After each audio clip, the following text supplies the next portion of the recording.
काय सांगाल, आज पॅन्थर तुमची राष्ट्रीय कार्याध्यक्षपदी निवड झालेली आहे. या सर्व घडामोडीकडे तुम्ही कसं पाहता? कारण की एक छोट्याशा पदापासून तुम्ही जो प्रवास सुरू केला होता, आज तो कुठेतरी राष्ट्रीय पातळीवर येऊन थांबलेला दिसतो. पहिल्यांदा माझा आपल्या चॅनलच्या माध्यमातून सर्वांना व आपल्या चॅनलचे सुद्धा आभार व्यक्त करून क्रांतिकारी जय भीम करतो. आज आपल्या चॅनलच्या माध्यमातून जे आमच्या पॅन्थर आर्मीचं काम आपण पूर्ण महाराष्ट्रावर दाखवत आहात आणि आपण जो मला प्रश्न विचारताय की छोट्याशा पदापासून आज एवढ्या मोठ्या जिम्मेदारीला मी सामोरे जात आहे, तर खरं पाहता एका ग्रामीण भागातल्या छोट्याशा नेतृत्वाला आणि खरंच त्याची 10-12 वर्षाच्या चळवळीतल्या कार्याची दखल घेऊन आमचे पॅन्थर आर्मीचे राष्ट्रीय अध्यक्ष आदरणीय चेतनभाई इंगळे यांनी माझ्यावर जो विश्वास दाखवला, त्या विश्वासाला नक्कीच तडा जाणार नाही एवढं मी आपल्या चॅनलच्या माध्यमातून सांगू इच्छितो. बघितलं तर ग्रामीण भागामध्ये खूप काही समस्या आहे. शेतकऱ्यांचे प्रश्न असेल, गायरान जमिनीचा प्रश्न असेल, पिण्याच्या पाण्याचा असेल, आरोग्य समस्याचा असेल, त्याच्या विरोधामध्ये आवाज उभा करण्यासाठी तुम्ही काही आंदोलनाचे रूप? निश्चितच 100%. कारण आपण पाहत आहात गेली 10-12 वर्षापासून मी एक सामाजिक संघटनेच्या आणि सामाजिक लढ्याच्या प्लॅटफॉर्मवरती काम करतो आहे. पॅन्थर म्हणून भूमिका घेतली. अनेकदा रस्त्यावरचा संघर्ष करताना मला अडवण्यात आलं. तुम्ही पाहिलं असं चळवळीमध्ये मी रक्त पण सांडवलं, पण मी कधी डगमगलो नाही. आणि कधी मी एवढा खचून गेलो, खरं सांगायचं म्हणलं म्हणजे, का आता हे सगळं बंद करून आता का पोटाची उपजीविका आणि कुटुंबाचा उदरनिर्वाह एवढंच विचार करावा का? परंतु चळवळीचं रक्त हे स्वस्त बसू देत नाही. आणि म्हणून आता पॅन्थर आर्मीच्या माध्यमामधून जे राष्ट्रीय कार्याध्यक्षपदी आदरणीय चेतनभाई इंगळे यांनी माझी नियुक्ती व जबाबदारी दिलेली आहे, त्या जबाबदारीला अनुसरून जे समाजातील मूलभूत प्रश्न असतील, त्यावर आरोग्याचा विषय असेल, शिक्षणाचा असेल किंवा बेरोजगारीचा प्रश्न असेल आणि हे जे काही समाजामध्ये चाललेल्या राजकीय घडामोडी आहेत, या गोष्टीला अनुसरून पॅन्थर आर्मी येणाऱ्या काळामध्ये महाराष्ट्रामध्ये ना भूतो न भविष्यती असं एक मोठं आंदोलन उभं करेल आणि या सरकारला धारेवर धरून या समाजाच्या मूलभूत प्रश्नावरती लढा देईल एवढं मी या ठिकाणी निश्चित सांगतो. पॅन्थर आर्मीचे मध्ये जे कार्यकर्ते आहेत ते एकदम सामान्य कुटुंबातले आहेत, गोरगरीब घरात आहेत, पण शासकीय त्यांना कुठल्याही प्रकारचं लोन असेल किंवा फाईल मंजूर करत नाही किंवा त्यांची फाईल जरी बँकेत गेली तर एखाद्याच्या सांगण्यावरून ती फाईल नाकारण्यात येते, काहीतरी किरकोळ कारण आहे. त्यासाठी काय भूमिका घेणार? निश्चित एकदम बरोबर प्रश्न विचारलेला आहे. बाबासाहेब आंबेडकर म्हणाले होते, अगोदर तुमच्या पोटाचा प्रश्न मिटवा आणि नंतर चळवळीत या. उपाशी पोटी चळवळी लाचार होत असते. परंतु असं बोलायला गेलं तर मी अपवाद मात्र बाबासाहेबांना विरोध न करता एक म्हणेल की खरंच गावखेड्यातल्या उपाशी राहणाऱ्या कार्यकर्त्यांनीच चळवळ जिवंत ठेवलेली आहे, याचा मी अनुभव घेतला.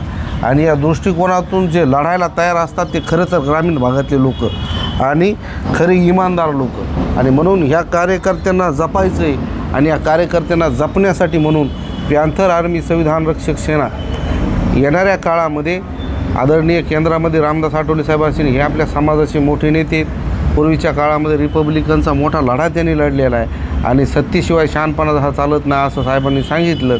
तरी मला माहिती आहे की सत्तेमध्ये गेलेले आपले जे काही लोक असतील, समाजाचे आधारस्तंभ असतील, यांच्या माध्यमामधून मी विनंती करून प्रत्येक कार्यकर्त्याला पॅन्थर आर्मीच्या स्ट्रॉंग करण्याचा प्रयत्न कर, कारण त्यांची आर्थिक परिस्थिती सुधारल्याशिवाय ते चळवळीला वेळ देऊ शकत नाहीत.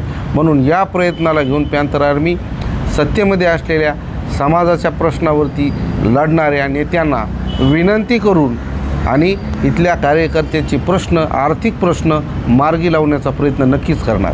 एकंदरीत आर्थिक प्रश्न सोडवण्याबरोबर पॅन्थर आर्मीचा प्रत्येक कार्यकर्ता हा छोटा मोठा उद्योजक नक्कीच होईल का? नक्कीच होईल, यात शंका नाही.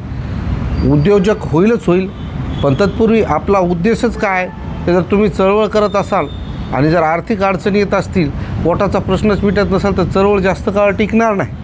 आणि म्हणून कार्यकर्ता जर सक्षम असेल तर नेता सक्षम होतो, पाठीचा कणा मजबूत होतो आणि लोकशाही मजबूत ठेवण्यासाठी, जय भीमचा नारा बुलंद करण्यासाठी तुमच्याकडं स्वाभिमान असणं गरजेचं आहे.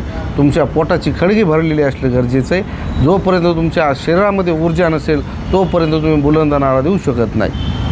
एकीकडे पाहिलं तर तुमच्याकडं छोट्या पदापासून तर राष्ट्रीय पातळीच्या पदापर्यंत पद देण्यात आले, तुमची निवड करण्यात आली. मात्र याच्यातून तुमच्यावर विरोधक टीका देखील करू शकतात. त्या टीकेला काय उत्तर असेल? हे पहा, विरोधकांचं काम आहे टीका करणं, आपलं काम आहे प्रामाणिकपणे काम करणं. मुळामध्ये पॅन्थर भीमराज गोटे काय कोणा सत्ताधाराच्या बगलात जाऊन बसलेला गोचिड नाही.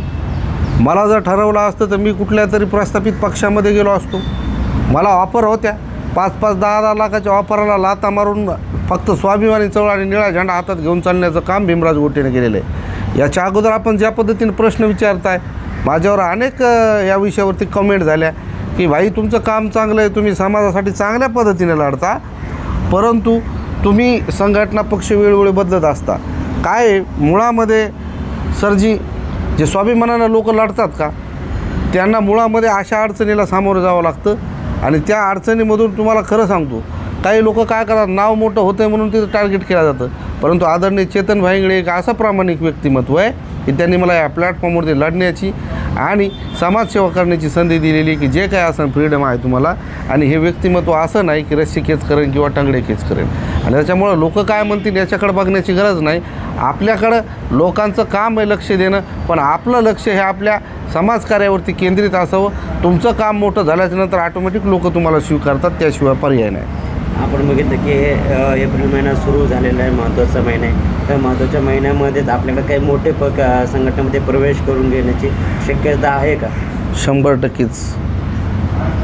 या पॅन्थर आर्मीच्या निर्णयानंतर एक सामाजिक क्षेत्रातल्या सामाजिक संघटनामध्ये एक वेगळाच भूकंप होणार आहे. चांगले चांगले ज्यांनी चळवळीसाठी खूप खूप मोठं योगदान आहेत असे लोक पॅन्थर आर्मीमध्ये प्रवेश करणार आहेत. आणि त्यामुळे संघटना एक भली मोठी संघटना असणार आहे. राजकारणाचा विषय वगळता आम्ही फक्त समाजकारणावरती जास्त जोर देणार आहे, एवढं निश्चित सांगतो.